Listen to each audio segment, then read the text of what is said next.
Good evening and welcome. My name is Byron Abston. I'm the Associate Dean for Advancement at Shelton State Community College. It has been my honor and privilege to serve on the Realizing the Dream Committee along with colleagues from Stillman College, the University of Alabama, and Shelton State Community College. In addition to these wonderful institutions of higher learning, the Tuscaloosa chapter of the Southern Christian Leadership Conference has also been a valued member of the Realizing the Dream series and joins us to host our 8th annual Legacy Banquet. Tonight is a time for reflecting upon our past, celebrating our present, and eagerly looking forward to our future. I would like to ask that you please follow along with your printed program. And again, thank you for coming and enjoy your evening. Good evening. My name is Linda Beto, and it is one of my greatest privileges to serve as a member of the Realizing the Dream Committee. Last year, we adopted our theme, Through the Strength to Love, based on Dr. Martin Luther King Jr.'s principles, the special strength that it takes to show love in all situations. This year's theme, Realizing the Dream through the Inherent Worth and Dignity of Every Person, is intended to focus on the rights that each of us is granted as members of the human race. This principle ensures that we all reach our full potential as human beings, as well as we all contribute to our well-being, the well-being of others, and the well-being of the universe. This principle was also highlighted in Dr. King's April 16, 1963, letter from the Birmingham jail, in which he states, "In a real sense, all life is interrelated. All men are caught in an inescapable network of mutuality, tied in a single garment of destiny. Whatever affects one directly affects all indirectly. I can never be what I ought to be until you are what you ought to be. And you can never be what you ought to be until I am what I ought to be. This is the interrelated structure of reality," the end of his quote.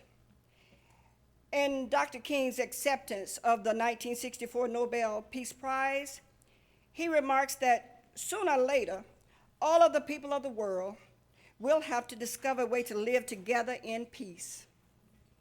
Perhaps no two human beings in modern times better personify this year's Realizing the Dream theme than the Reverend Martin Luther King Jr., born in Atlanta, Georgia in 1929, and President Nelson Mandela, born in Mavezo, South Africa in 1918. Add to the common themes of their work the philosophical mentor both held in common, Mahatma Gandhi, born in Porbandar, British India in 1869, and you have a clearer understanding of the influence these two giants of freedom and equality had on world events. Dr. King believed that by reaching into ourselves and tapping our transcendent moral ethic of love, we could overcome. Love, truth, and the courage to do what is right should be our own guidepost in this lifelong journey. This is from the foreword by Coretta Scott King. Our committee works hard to create programs that celebrate the good work that has been done and the hard work that remains ahead to create the vision of social justice that Dr. Martin Luther King Jr. framed for us during his lifetime. That vision has helped to transform society. 50 years ago, having a room like this, filled with such a diverse gathering of allies in Tuscaloosa, would have never been possible.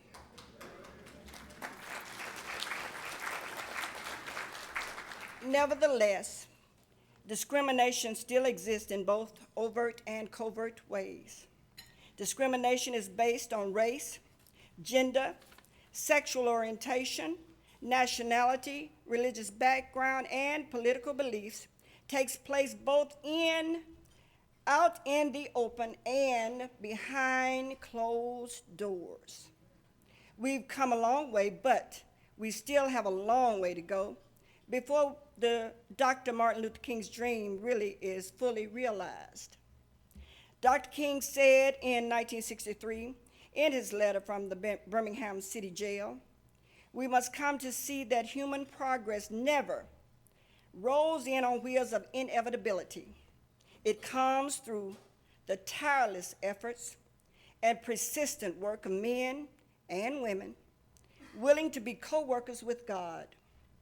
These words still ring true in our community, and we are here tonight to honor 3 individuals who embody Dr. King's vision of tireless efforts and persistent work toward human progress. It is now my pleasure to introduce the University of Alabama Jazz Standards Combo featuring University of Alabama students majoring in jazz under the direction of Professor Christopher Kozak. Please join me in welcoming this talented group.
May we pray. Almighty God, we bless your name. For you forgive us from all of our iniquities. You redeem us from a life of destruction. You crown us with steadfast love and mercy. You satisfy us with all good things. You are clothed with splendor and majesty. How manifold are your works. We acknowledge you as Redeemer, Ruler, and Reconciler. We have gathered here again for this purpose, a diverse and different, and people who are different in our passions, our powers, and our purposes in life, to commemorate the life of your servant, Martin King. As we share this night together, under the light of your love, may it be our resolve to embody the principles and the ethics of which he stood and ultimately died. Grant our speaker grace sufficient to deliver that which he has prepared. Arrest our attention. Open our hearts to receive it. Bless the food and the hands that have prepared it. As we partake of this bread, may we be mindful that you are the bread of life, and it is you who sustain us in strength and weakness. May all we do tonight be a sweet offering to you for your glory and your glory alone. In the name of Jesus we pray, amen.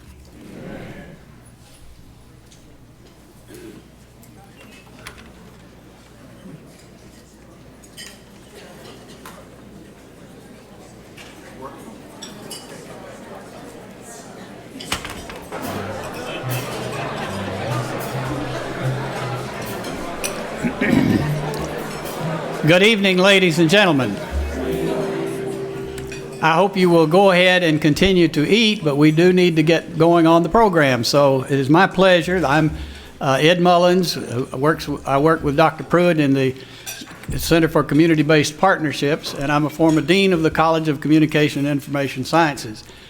They put me out to pasture, and I found a good pasture in Dr. Pruitt's office. We are indeed fortunate to have as our guest speaker tonight Doug Jones. I will call him Doug because I'm familiar with the other Doug Jones. He and I were deans together for many years, and he mentioned the other Doug Jones as being one of his mentors when he was a student here. Our speaker tonight is a well-known civil rights hero. He is especially remembered for his work as prosecutor of the 16th Street civil rights bombing. But everyone remembers that, but did you know he was the prosecutor in the Eric Rudolph bombing of the Women's Center in Birmingham, in which a police officer died, and Mr. Rudolph received a life sentence.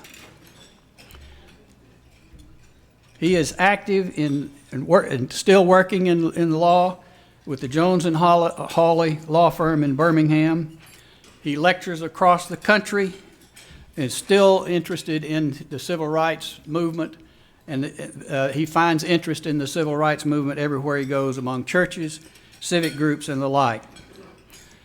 His signature cause, of course, was the civil rights case, but he has prosecuted many other cases in his career as a U.S. attorney, in which he also worked in Washington with his late Senator Howell Heflin. He is on the board of the Civil Rights Institute, the Birmingham Civil Rights Institute, as a vice president, which is one of the most exciting and frequented venues of any in the state, up to 150,000 visitors each year.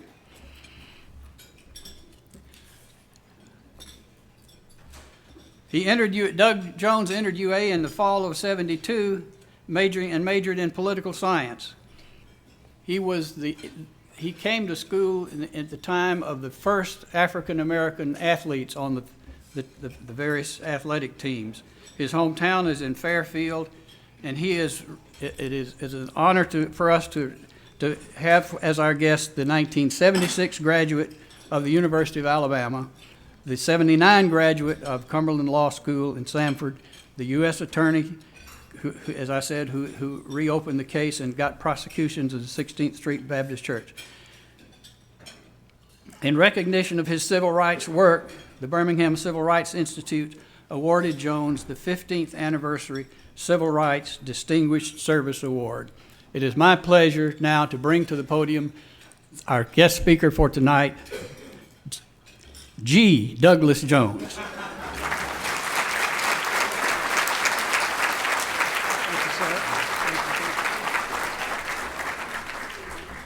Thank you, Dr. Mullins. I appreciate that very much. President Bell and President Anthony and President Millett, thank you for having me. This is a real honor tonight to be here with you. It is especially an honor. You know, before we were coming down here, and I really appreciate all you being here, because before we were coming down here, we were watching television and the news, and they announced that the national championship trophy was going to be on display, and you can have your picture made with it at Target. And my lovely wife, Louise, who's here with me tonight, looked at me and she said, "Oh, Lord, Doug, nobody's going to show up." Which was really her polite way of saying, "I'd rather have something else to do in Tuscaloosa tonight, Doug." I would like to mention one regret that I have here tonight, and that is that some dear friends are not able to be here. Many of you may have known Becky and Melford Espy, who were longtime and dear friends of mine. They both passed away a few years ago. Becky taught me social studies in the 7th grade, and Mel was a counselor in high school, and then down here when I was a student. And I owe them a lot, and I miss them. And I know if they had been able to be here tonight, they would be here on the front row, beaming proudly of someone they helped raise back in Fairfield, Alabama. I'm also especially glad to be here tonight, though, because you're honoring one of my dear friends and heroes, Bill Baxley. You'll hear more about Baxley, but truly in 1970, when I was just 16 and he was only 28 years old, he was elected as Alabama's Attorney General. And I am absolutely convinced that in 1978, if this state had saw fit to elect him governor, we would have been a far different state over the years than we are today. I do quickly want to make one correction in your program, though, because the program says that Bill is best known for this work prosecuting the Chambliss case, which was the other 16th Street bombing case. He's actually known very well for that, but what he's best known for is something that is connected to the case. You see, when Bill he was a great politician when he was in office, and he used to get all this mail, and he would answer all his mail. But during the investigation and trial of that case, he got a lot of hate mail.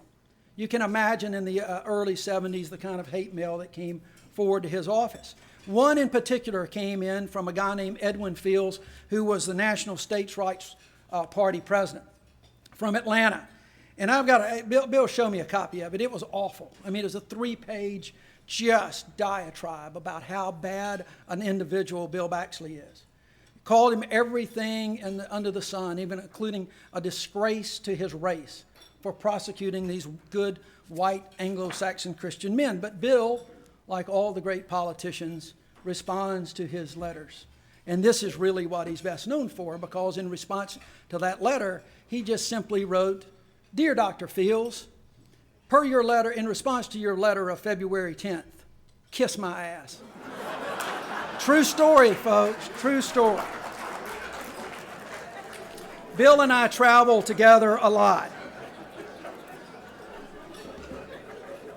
Bill and I travel together a lot, talking about the prosecutions of the 16th Street Baptist Church bombing cases. And since those cases, I have been fortunate enough not only to travel with Bill, but to also travel alone throughout the state, throughout the country lecturing on those cases and the history that was behind them. And I'm always fascinated, Dr. Mullins and I were talking about this a moment ago, to see how important it is for people to learn about what happened in Birmingham in 1963 and how we came to prosecute 2 former Klansmen almost 40 years later. Folks seem to want to touch a piece of history, which I truly believe is a history that is not adequately taught in our schools today. You see, people know the big picture. They know the events.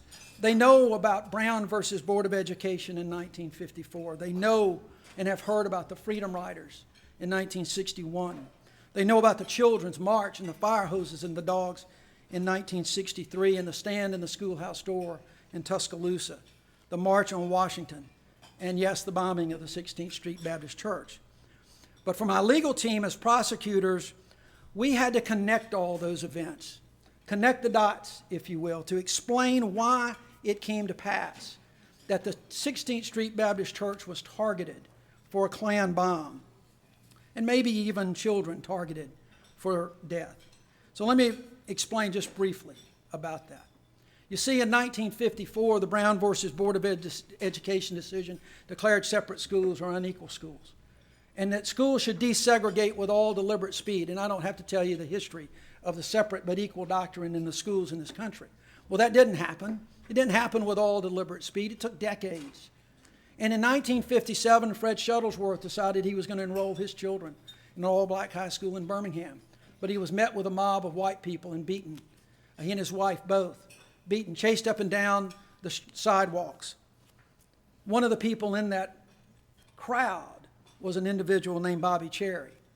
He felt so compelled to violence to stop school desegregation that he would beat a man of the cloth, a man of faith, Fred Shuttlesworth. Then you have the 1961 Freedom Riders, and Bull Connor keeps the Klan, allows the Klan to have their way with the Freedom Riders. Police officers didn't show up at the Greyhound bus station for some 20 minutes. But because of what happened to the Freedom Riders, Birmingham business leaders decided to change the form of government. And it took them a while to get it changed, but all of a sudden in the fall of 1962, the Birmingham City government changed from a 3-member commission that included Bull Connor to a mayor and city council. So they had an election. But at the same time, Reverend Shuttlesworth was in Atlanta talking to Dr. King to come to Birmingham to desegregate the most segregated city in America. And the children's marches took place just after the election. Bull Connor lost the mayor's race, but he stayed in office. When all of the marches settled, and you've seen the pictures of the fire hoses and the dogs and the kids streaming out of the schools to participate, when that was resolved with a very modest settlement to change Birmingham, Klan was not happy. And they did what the Klan only knew how to respond, and that was with violence. A.D. King's house was bombed shortly thereafter. The Klan was seeing their segregated way of life sliding away, and they didn't like it. In the children's marches, it wasn't just the children who were the symbols of the movement, but the 16th Street Baptist Church, because that's where they would meet. So now the Klan was unhappy, and guess what? The 16th Street Baptist Church and the children were the symbols of the movement. The stand in the schoolhouse door made them angrier. They never dreamed that George Wallace would actually step aside. They didn't know that it was just a charade, all staged for his political career. Later that summer, bombs continued to blow up in Birmingham. Arthur Shore's home was bombed twice. In August, I have a dream speech, and everyone thought that things were looking up. It was a positive atmosphere, but in Birmingham, the desegregation of the Birmingham city schools was about to take place. Court ordered desegregation of Birmingham city schools. And 5 days before the bombing of the church, young men and women walked into elementary and junior high schools to desegregate the Birmingham schools for the first time. And Birmingham was on edge. The city schools, because so much violence had over the years has occurred as a result of school desegregation. So I don't think it was a coincidence that 5 days later, when the marquee outside the church was advertising a youth worship service. The target, the youth of the children, and the children were coming to that church together again. That's the weekend that it was targeted for a bombing. And so the jury understood it. The jury got it. And it's only by connecting the dots of history that people come to fully understand what has happened in this state and in this country. It's only by connecting the dots today that we can measure how far we have come as a society, how far we have come to realize Dr. King's dream that he so eloquently talked about on the Mall in Washington. Now, certainly, as has been discussed earlier, we have made enormous strides in race relations and equality, in civil rights, and in human rights. Legally mandated racial segregation in Alabama and the South has been dismantled. Legally mandated racial segregation has been dismantled. The field of education has seen huge improvements. While just under 26% of black adults aged 25 or older had completed 4 years of high school in 1964, the percentage had increased to 85% by 2012. The number of African American college undergraduates has increased tenfold since 1964. Infant mortality in the black community has dropped dramatically, although I think we still have a ways to go in Alabama. African Americans have come to occupy positions of power and influence from the boardrooms to the State House to the White House. But it's very easy, and especially at events like this, to talk about how far we've come, to mix and mingle and pose for pictures and celebrate, and we should celebrate, congratulate ourselves on our success. But it's real easy to never have the conversations truly that we must have about race in this country. Never even trying to connect the dots about what is happening in this state and in this country that is eroding the true fulfillment of Dr. King's dream. A few years ago, I was struck by the final passages of an editorial by the Anniston Star following the death of Bobby Frank Cherry, one of the individuals I prosecuted. He died in an Alabama prison where he had been incarcerated since the conviction. The Star wrote that Cherry represented the banality of evil in a time when it was more common than we like to admit. It is easy to look back on those times and see that the militant racial hatred that consumed him had no place in a civil society then, and certainly does not now. It's much more difficult to confront the shadows of racism and prejudice that surround us in the present. It comes in subtle forms. There's rarely a fuse that gets lit. It's more of a slow burn. But make no mistake, its flames are just as consuming as those that raged inside Bobby Frank Cherry. You know, like so many Americans, I believe that with the election of Barack Obama, we had finally moved past so much of our racial divides. Not necessarily a completely post-racial world or whatever that term is, but we have really moved beyond having race so prominent in our everyday lives. Not that we had eliminated racism, but that race would not be as dominant a factor as it had been, at least in my lifetime. I remember a really remarkable occasion the night of election in 2008. I'd gone to the Boutwell Auditorium in Birmingham, which was the site of a beating of Nat King Cole in the 50s. It was the site of the Dixiecrat Convention in 1948. But on that night in November, it was the site of a victory party with the election of Barack Obama. And it was a raucous occasion, to say the least. And I stayed and I enjoyed it, and it was awesome to go. And as I'm walking, as I'm leaving and the party's still going on, I walk across the street and I meet a friend that I'd known for a while who's been around in Alabama politics a long time, Billy Joe Camp. And I talked to Billy Joe, and we talked about that night and how excited it was. And I said, well, I got to go. I'm going to another party. And I walked away, and as I walked away, I turned because it struck me as he walked toward that party that I was just watching the former press secretary to the late Governor George Wallace going to a victory party for the first black president of the United States. So yeah, folks, we've come a long way.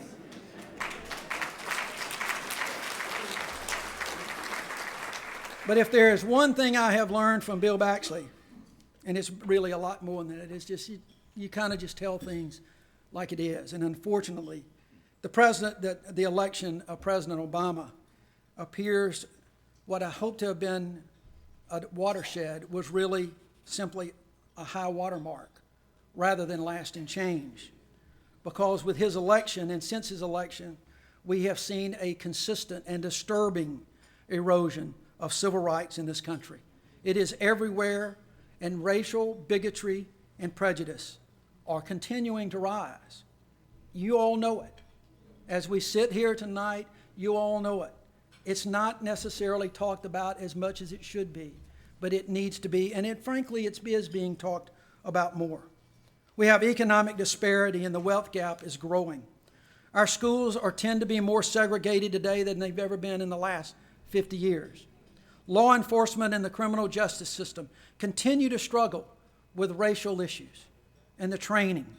We have seen it all too often in the last couple of years, where unarmed young black men are killed by police. And I'm not trying to diss the police because they do an incredible job, but there's got to be some change. There has got to be some change in the way we do things. The access to the ballot box by minorities is getting harder and harder. Through various state laws, whether it's voter ID laws or others, access to the most fundamental freedom that we have, the freedom to vote, is being challenged every day. And especially in a state like Alabama, where we have a budget crisis, and all of a sudden it seems to be used to close the ID-getting places, the DMVs, in the black belt where Democratic voters happen to be. I promised Louise I wouldn't get too political, so if I do, she'll throw a cheesecake at me, I'm sure. And in the case of Shelby County versus Holder, the Supreme Court of the United States stripped the Voting Rights Act of a critical provision used by the Justice Department to ferret out voting rights abuses before they take effect.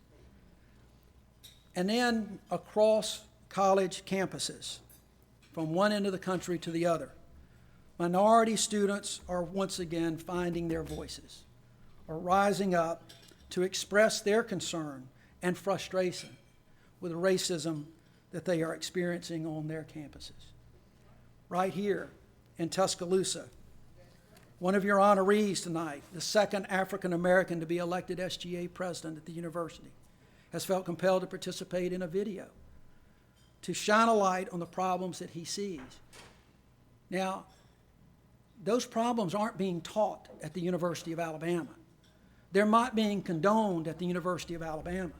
They're being brought to the University of Alabama from outside of not just this state, but other places where parents and teachers and ministers are not doing the job of teaching people about justice and truth and reconciliation. Now, the last thing I need to do tonight is to give you some kind of laundry list of things that have happened in this country over the last few years. You instinctively know what I'm talking about the erosion of civil rights and the rise of bigotry. What I hope you will do, not just tonight, but every day, is to connect the dots of what you see and hear going on around you, from Tuscaloosa to Montgomery to Washington, D.C., to see what is happening in Alabama and throughout the country, and connect the dots to what you know in your heart is happening. I believe that the rhetoric of our political figures fans the flames of bigotry and prejudice. We have seen that history in this state. And sometimes in today's world, I think they fan those flames even when they don't intend to. You know, George Wallace never used the N-word in public, but he fanned the flames of hate and bigotry with code words and fear. In those days, the hate was directed toward the black community. and the involvement of the federal government, but in part as a result of our ever-growing diversity in this state and country. Today's rhetoric seems to be directed at a much broader and much more diverse segments of our population. African Americans, Latinos, the LGBT community, Muslims. If you don't look like them, talk like them, or worship like them, a lot of people just hate them. And we got to work on that. We've got to do something. And make no mistake, today's politicians, in my view, are taking a page from the playbooks of the past, in which state leaders continue to resist the growing movement of civil and human rights in the state and this country. You remember from your old civic lessons the terms nullification and interposition used by Southern politicians to attempt to override acts of Congress, the decisions of the United States Supreme Court. Well, today, we have a Chief Justice who believes that his views of morality override decisions of the United States Supreme Court. And he tells probate judges throughout Alabama, just ignore the law. They're wrong, so just ignore them. That, ladies and gentlemen, is a problem. And if you don't think that that's a throwback to the civil rights era, look and compare the two. We, in this state, we're in a fiscal crisis. We've been that way for a couple of years through a lot of reasons. I'm not going to just blame the folks that are in Montgomery now. This has been building up a long time. But even today, we spend thousands, tens of thousands of dollars on legal fees defending an indefensible immigration bill that was simply attempted to override the constitutional authority of the United States government. Now, everyone agrees that our immigration system is badly flawed. But when a sponsor of that bill seems to conflate the term illegals with the term Mexicans, we got a problem. We've got a problem. And at this point, there's just not much need for me to go into the hateful rhetoric we're hearing from Donald Trump. Republicans from one end of the country are doing that for me. You heard it and you've seen it. But I will say this, I am concerned about one aspect after I hear this from some of the political commentators who are talking about Trump's rhetoric. And they seem to, even though they will note the criticism, they then come back and say, well, Mr. Trump seems to be just tapping in to what so many people believe. That it's true that people believe that way. You can only see it in the turnout that he has. That's the sad part. That there are people that actually still believe that and applaud him. You know, our political leaders need to lead. Our political leaders need to be more like Bill Baxley, who took a chance on the 16th Street Baptist Church bombing case in the 1970s, who took a chance cleaning up the environment in Birmingham, going against big business in the 70s when it wasn't popular. Our leaders need to lead. When there are fundamental wrongs in the minds of folks, they need to be the ones to lead the change, not translate it into public policy. Chris Christie, the governor of New Jersey, said at the Republican convention a couple of years ago, leaders should not just follow polls. Leaders need to move polls. I wish Governor Christie and the others on that stage would follow his advice. And we need to demand more of our candidates and our elected officials. They need to know that Dr. King's dream is not just for rich white guys in this country. Dr. King's dream encompassed everybody of all races, all religions, all ages, all sexual orientation, you name it. It encompassed everybody. Now, there are a couple of areas specifically that I would like to talk about just briefly that I'm working on that concern me, that I believe are a function of some problems that we've got both in race and just civil rights and civil justice. Areas that I think are desperate for change, in which I also believe that there is some opportunity for bipartisan support. The first is with the payday lending practices in the state. Outrageous interest rates of over 450% in most instances. Think about that. Somebody, you probably got credit cards, you have loans, you got credit cards that you complain about 20%. 450%. That law was changed in 2003 to change the usury laws that allow these people to charge these outrageous rates, make these millions of dollars on the backs of the poor and the working class families in this state. Last year, they started keeping some tabs on these loans. In a 10-week period between August and, I think, November, October, 450,000 of those loans were taken out by your neighbors in the state of Alabama. Think about that. We're a state of about 4 million people. 450,000 of those loans in a 10-week period. And these are not loans for people that are trying to feed a gambling habit or drug habit, or even for emergencies like their car is broken down or their child is sick. These are loans, the studies show, that are taken out by people who are just trying to meet everyday expenses. Now, a bill was introduced, is going to be introduced in the legislature. Again, one was introduced last year that never got the light of day. For the Alabama to end this practice, to cap the interest rates at around 36%, which is still high, but what an improvement if we could do it. So please, contact your state legislators. Contact your representatives. Ask them to do something positive for the poor and the working class folks in this state. And when you do, remember this. And we had a program about this at our church in Birmingham at Canterbury the other day. Remember when you're complaining about the payday lenders. Remember that there are victims of those payday lenders, those people taking out those loans. Because think about it.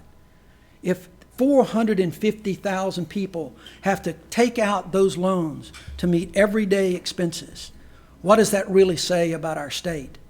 And what does it say about the leadership in our state who don't seem to care as much for the tired, the poor, the huddled masses? I told them the other night, I want to work hard to knock the payday lending vultures off, but it's kind of like picking off that vulture that's beginning to pick on a wounded rabbit. You can shoot that vulture, but if you walk away from the wounded victim, you really not accomplished an awful lot. So we need to work to make sure we do that. The second area is in the area of criminal justice reform. Recently, I have been working with the Brennan Center for Justice at the New York University Law School with about 150 law enforcement leaders and prosecutors from all 50 states, calling for changes in our criminal justice system through an initiative called the Law Enforcement Leaders to Reduce Crime and Incarceration. Today, the most civilized country in the world has the highest rate of imprisonment in the world. The United States has 5% of the world's population, but 25% of the world's prisoners. We spend $80 billion annually to lock people up. And in so many cases, it's just simply not necessary. Unnecessary incarceration hurts our communities in so many ways. Now, let's make no mistake. I'm all for law and order. I've been a prosecutor at 2 different times in my life. I defend people, but I'm all about the rule of law. I'm all about law and order. But I also know that there is just simply a lot of unnecessary incarceration that put people away and treat them like animals. And when you do that, it hurts the communities by furthering racial disparities. It exacerbates the economic impact and inequality of communities. It fuels recidivism and hinders economic development in communities that need it most. Today, and I know you've heard these statistics, today 1 in 3 black men will end up incarcerated at some point in their life. 60% of prisoners re-entering society face long-term unemployment. With restricted economic opportunities, criminal activities increase. The law enforcement leaders to reduce crime and incarceration have put forth a series of proposals that I hope will be given a good look by law enforcement and state legislators and the members of Congress. I won't go into all of them, but they're talking about engaging communities. We're talking about alternatives to arrest, alternatives to incarceration for nonviolent offenders, not the violent offenders. And I want to make sure, as I said a minute ago about my history, these 150 folks are not some bleeding hearts here. They are tough on crime law enforcement officers who have spent their careers in law enforcement and protecting the communities. And when you are a foot soldier for law enforcement, you learn a lot about what's going on the street. And so these are well reasoned. Being tough on crime and being smart on crime are not incompatible. This morning, as I was getting ready to go to work, I saw the news about the rise in the homicides in Tuscaloosa, something that bothers everyone. And when you're trying to talk about reducing crime through changes in the system, it's hard when you know that there are certain statistics out there that seem to fly in the face of what you're saying. But I will tell you, studies will show that there's not necessarily the same correlation between locking people up and throwing away the key and reducing crime. But what I saw this morning, I thought was important. I saw your police chief on the TVs discussing the rise of the homicides in Tuscaloosa. But rather than simply giving the tough guy law and order speech, he talked about community involvement. He talked about engagement of the community and education of both the community and the leaders of this community. That is exactly the type of approach that can have long-term effects, and you should be proud of your chief for articulating those in the media today.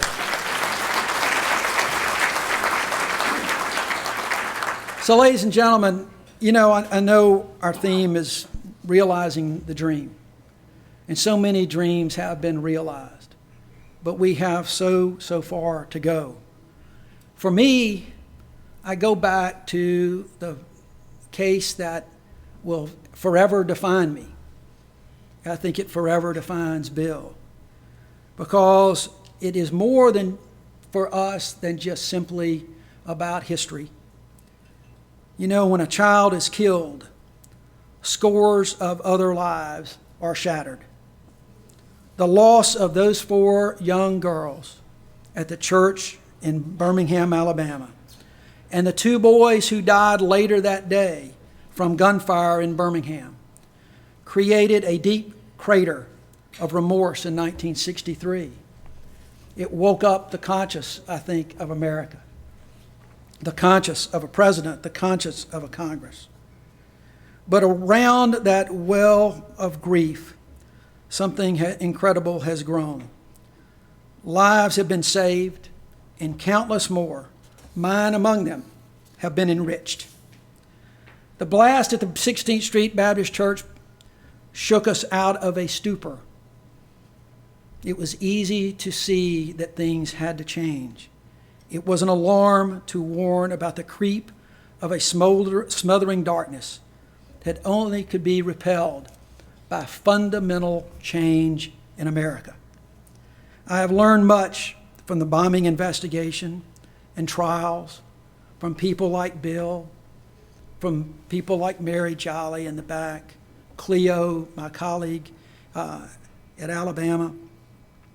I've learned a lot about my city in Birmingham, my state, and my country.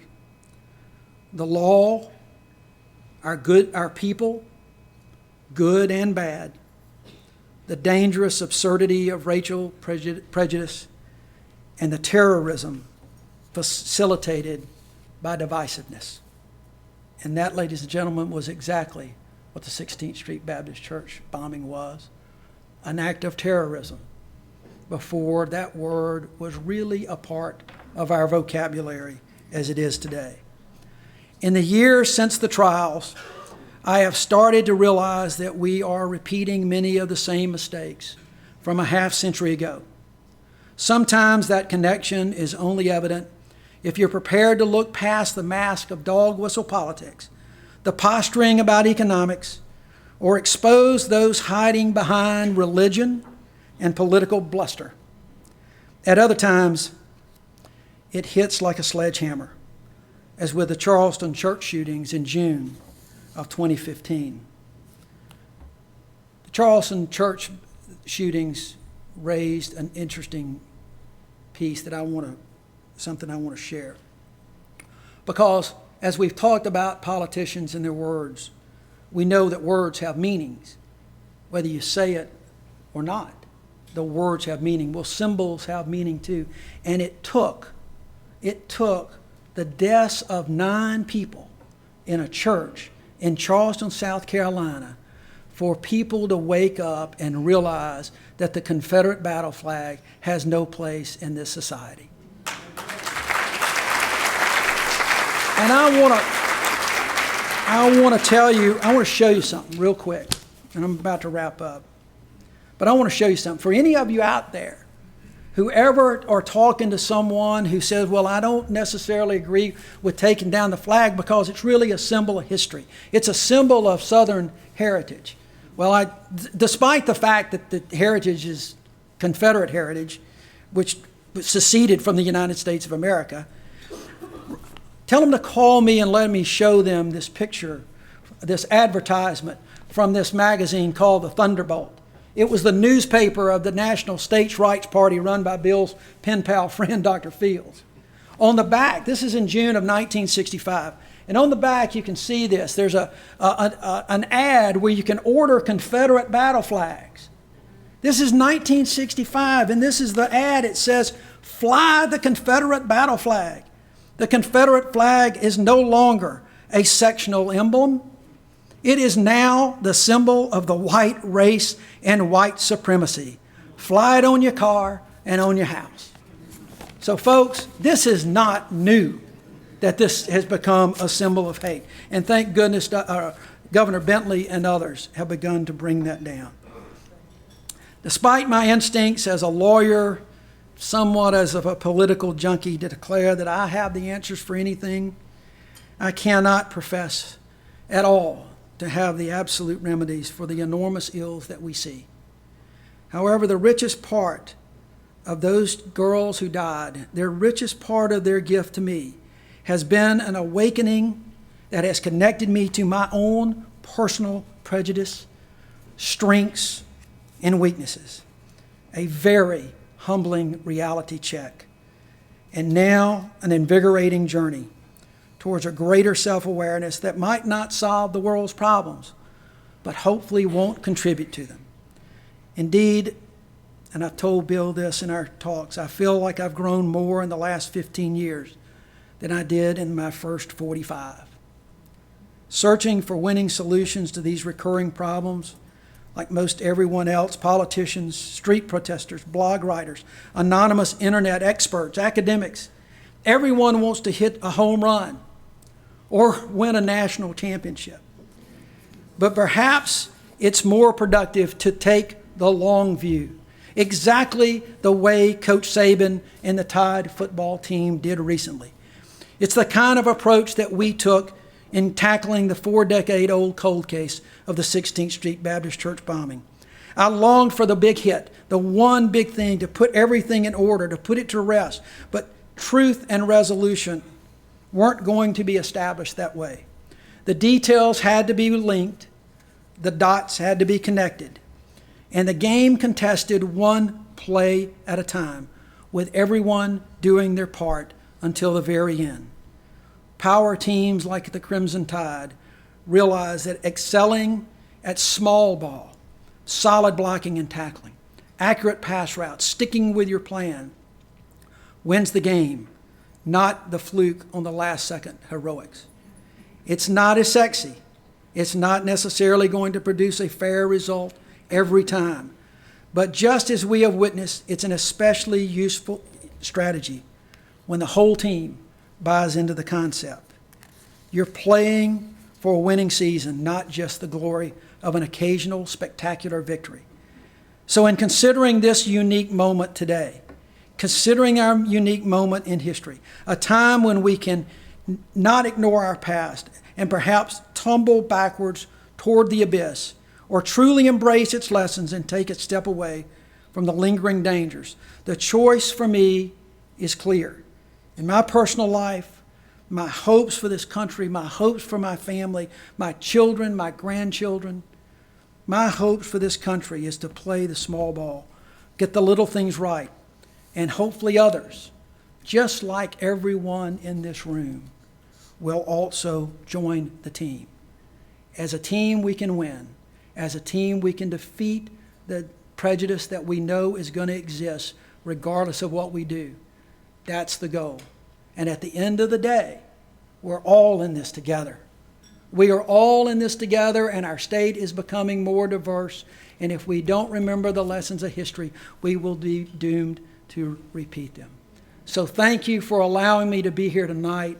Thank you for this event, for your celebration, and for your courage, and for your look forward to recognize where we are and where we're headed.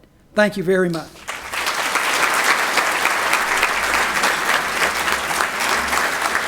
Thank you.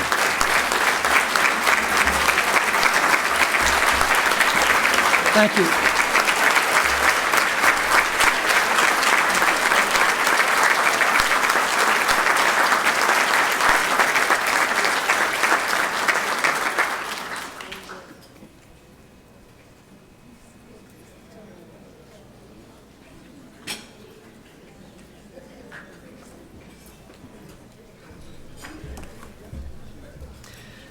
Thank you, Mr. Jones. Thank you for taking time to share your thoughts with us tonight. It's truly an honor to have you here with us. Your life has been an answer to the call of justice and a testimony to the fact that the arms of justice are long and that time is no firm barrier to their reach. We thank you for being with us tonight. Before we recognize our 2016 Dream Award recipients, let us take a moment to recognize some of the Realizing the Dream founders and past Dream Award honorees. Please stand and be recognized when your name is called. Founders who are with us this evening: Sarah Davis,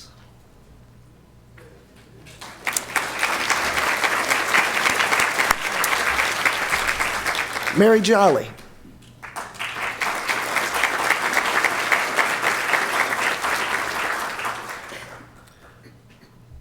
previous Call to Conscience Award winners Dorothy McDade from 2010, Tuscaloosa City Council President Harrison Taylor, 2011, and attorney Cleo Thomas Jr., 2014.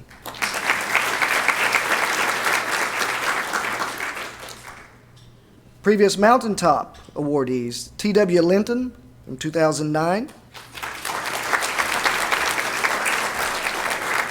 We thank each of you for being with us this evening. And now, ladies and gentlemen, we have come to a very special part of our program.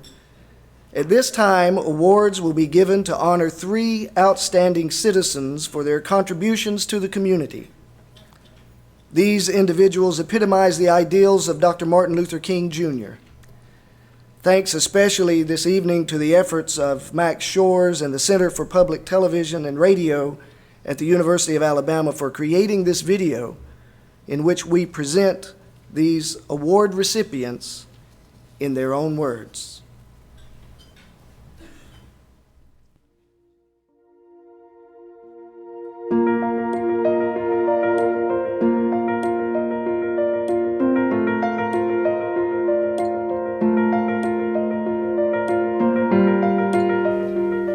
I think that when you think about making a difference, you don't start off by thinking that I'm going to make a difference. You just do it. I think that you look at people like Dr. King and many great leaders who have been champions in the civil rights movement.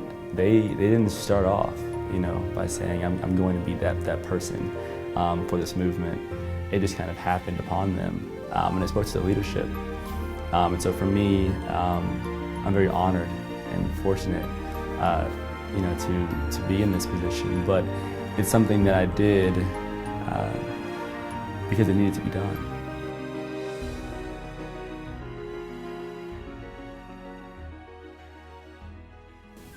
It's so funny that I'm getting this award for Horizon, because I ran twice before for SGA and a Senate position, but then also for Vice President of Student Affairs.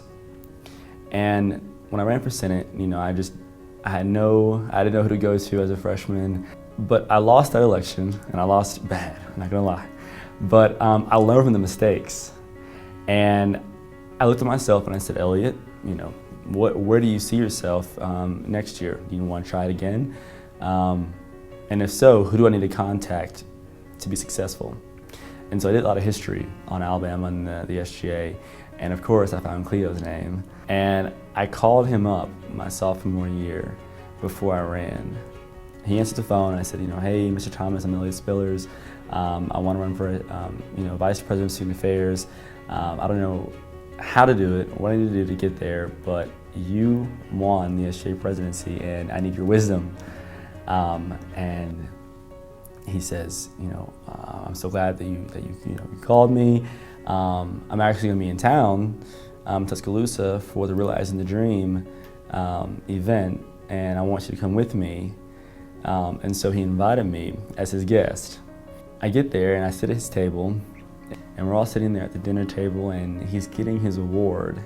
And I just remember, I don't know, it's like an out-of-body experience, just looking at him and what he embodies as far as his wisdom and his guidance and his leadership.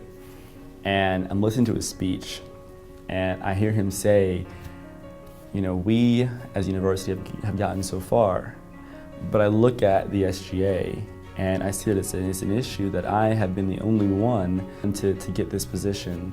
And I'm calling upon, students and people to attain this. And we can do so much more. And that in and of itself was significant, because it showed that 40 years have passed, him being the first Black SGA president, and there not even being one after that. I didn't know then that I wanted to run for SGA president, but I think after losing that time and calling him up and feeling so disappointed and saying I lost, you trained me up, I'm sorry, And he said, don't apologize. He said, you worked for your votes, and students weren't forced to vote for you. But they did it because they respect you, because they see the potential that you have as a leader. I said, well, you know what? As a senior, I have nothing else to lose. Why not go big or go home?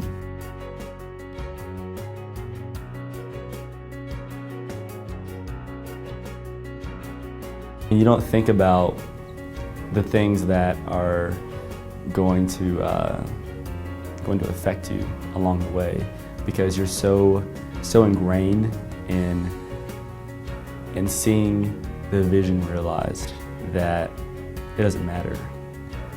The critics, the people that will judge you, it doesn't matter. All that you care about, all that your vision and you're focused on is seeing the opportunities that are ahead.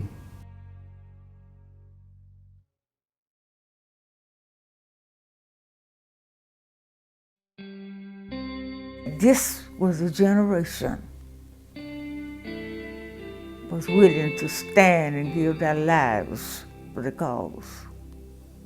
For the coming generation, the unborn generation, it wouldn't have to go through with what we had to go through with in our lifetime.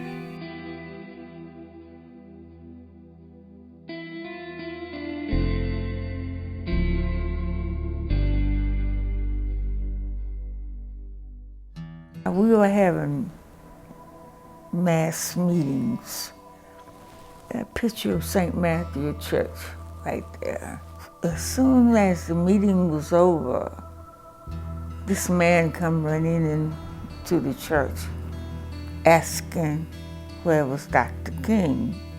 He was standing talking with the group of men, and this man rushed up to us and said, "Don't take him down 14, Highway 14.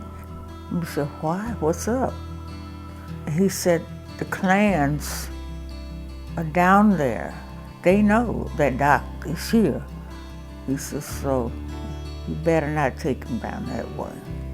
There was a church being burned north Tuscaloosa.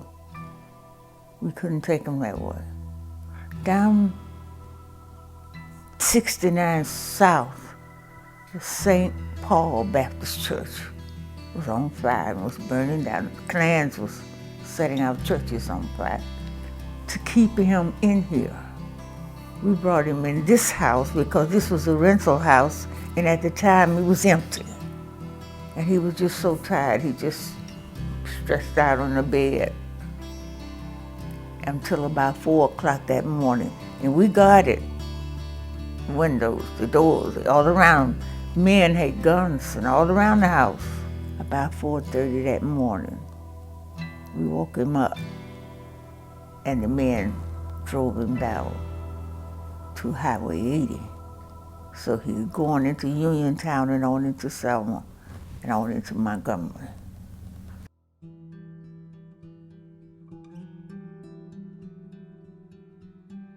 Think about people talking about the terrorists now.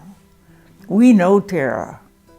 We have been terrorized so much until just a little march like that was not very, very big for us. They came at us. Billy clubs. And you know, I had heard that billy clubs don't hurt. I'm here to tell you they hurt. But I was hit front and back and trying to raise that's why that raising my hand to keep my face shielded as much as I could. But if you saw the picture, if you notice, you didn't hear a sound. There was not a grunt, a groan, a scream.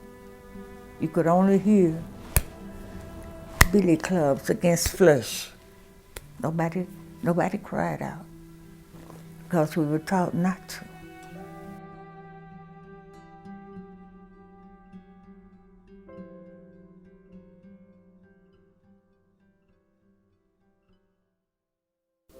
But I know there's so much changes, so many changes, you know. You can't even imagine. You just can't, it's the feeling that you have, you know. It's something about freedom. Freedom. Because, you know, we never did get it all yet. We haven't got here yet. We've got miles to go before we sleep. As Robert Frost says that, but it's true. Miles to go before we sleep.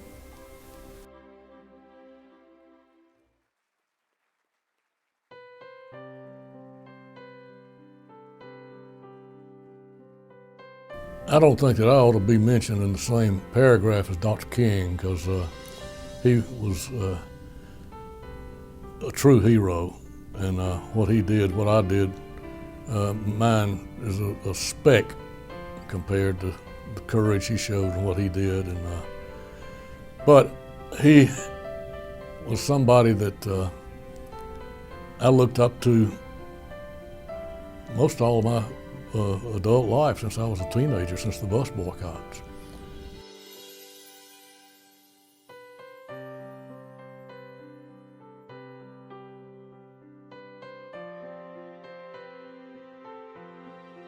shortly after I took office, I made the decision to reopen that case. In fact, the night before I was sworn in, they had issued me a commission and a badge and a lot of other things, including a little card that you'd carry around in your wallet. And so I took that card, and in the four corners of that card, I put one of those little girls' names in each corner because I knew I'd be looking at that card quite frequently. And I wanted to be reminded that I didn't want to leave office without doing something for those little girls that had been killed. This case had gone to trial in the 60s. He never would have been convicted. At that time, there were a couple of brave people that took a couple of them to trial, and they had written confessions. And the juries at the time were all male, all white, and they would turn people loose in Mississippi and Alabama and in the Deep South, even though they had written confessions, signed confessions. So in one way, we were fortunate that it didn't go to trial back then.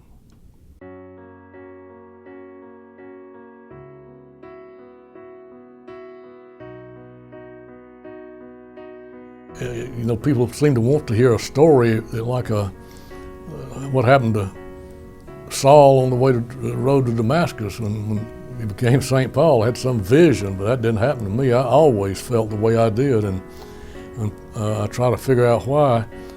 I think it must have been a combination of the fact that my parents were good people and taught us to treat people decently, but mainly what I learned at Sunday school and church. And I could never reconcile going to the Methodist church I went to, and we'd get little pamphlets and sing songs. Jesus loves the little children, all the little children of the world, red and yellow, black and white, they are precious in his sight. And then you walk out on the street, and it wasn't like that. And I'd ask my parents why, and they never could give us a good answer, why people were treated the way they were because of the color of their skin. And of course, I realized many years later the reason my parents couldn't give me a good answer is because there was no good answers to why people were treated like that.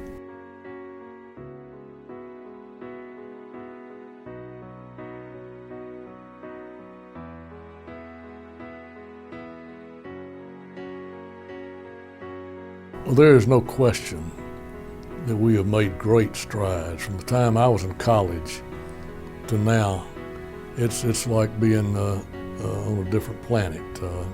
Nobody would have dreamed that we'd be as far as we are. But we still have got a long ways to go. Don't kid yourself. The opportunities for the average black child that's born now are not as wide open as for the average white child. And a lot of people don't want to realize that, don't want to face up to that. A lot of white people don't want to admit that, but it's absolutely true. And the overcoming the obstacles that still remain, although we've made great progress, I think it's going to be harder work than what was accomplished to get us where we are now. Because what was accomplished to get us where we are now could be done by court decisions and enforced by people in office that would live up to their oath of office and enforce the law. And that was done. Now that is a lot easier than changing people's hearts and perceptions and getting them to understand the reality that we still have a long ways to go to make it truly equal. And that's going to be not as glamorous and not as easy, but it's something that we got to continue to work at.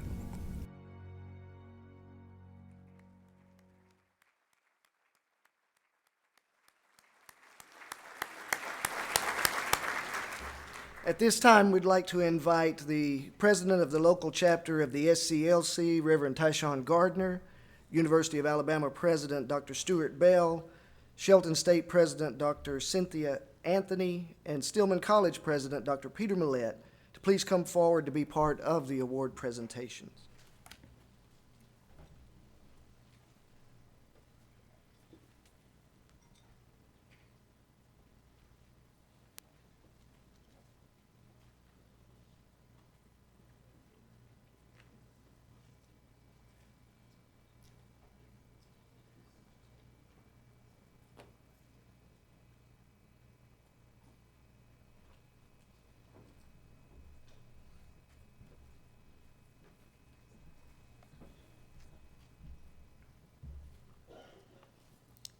The annual Realizing the Dream Horizon Award recognizes a young person who demonstrates outstanding vision and hope in promoting social justice, equality, and peace. And as a moment of personal privilege, I want to thank this young man for calling me and all of us at the University of Alabama to be all that we ought to be. Please join me in recognizing the 2016 Horizon Award recipient, Mr. Elliot Spillers.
The annual Realizing the Dream called a Conscience Award is presented to an individual in the community who has demonstrated outstanding leadership and courage to help establish social justice, equality, and peace. Please join me in recognizing the 2016 Call to Conscience Award recipient, Ms. Teresa Burrows.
The annual Realizing the Dream Mountaintop Award is presented to an individual who has demonstrated a lifetime of commitment to the dream, and in so doing has furthered the cause of social justice, equality, and peace. We are happy to award the 2016 Realizing the Dream Mountaintop Award to Mr. William Baxley.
It's been a wonderful night.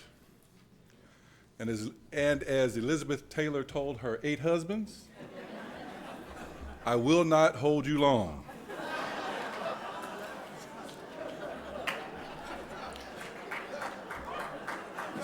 So, on behalf of the Realizing the Dream Committee, I want to recognize several individuals, and I ask that you would stand when I call your name. First, I would like to recognize the presidents of the 4 institutions that have worked together to make tonight a success. I will begin by recognizing Dr. Stuart Bell, president of the University of Alabama.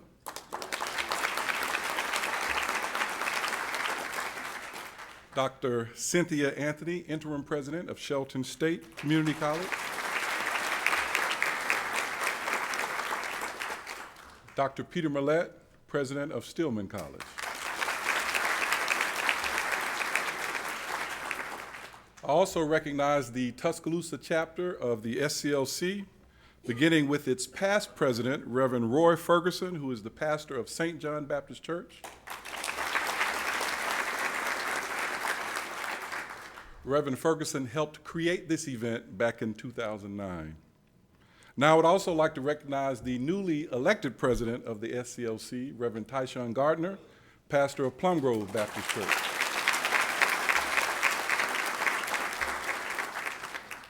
The Martin Luther King Jr. Realizing the Dream Committee exists to promote human equality, peace, and social justice by creating educational and cultural opportunities for growth, empowerment, and social change so that every person may experience the bounty of life's abundant possibilities.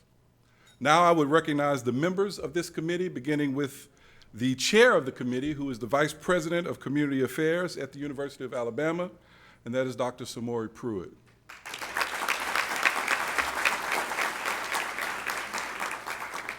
Other committee members, would you please stand when I call your name? Byron Abston from Shelton State Community College. Carol Lagomo, the University of Alabama. Linda Beto, Stillman College. The Reverend Tyshawn Gardner again. Greg Jackson, Tuscaloosa City Schools. Mark McCormick, Stillman College. Oots McKnight, the University of Alabama. Lane McClellan, the University of Alabama. Eva Owens, the Southern Christian Leadership Conference.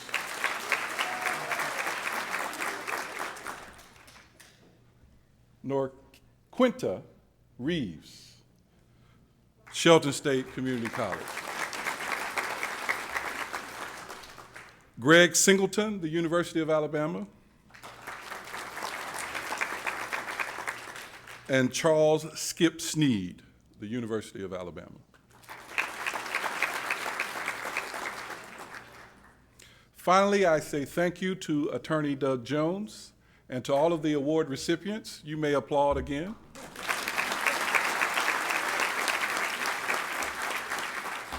Attorney Jones and the award recipients remind me of the scripture in Jeremiah that says he had a fire shut up in his bones. And we thank God that they expressed that fire in working for justice. Thanks to everyone for your presence and your participation. Have a wonderful night.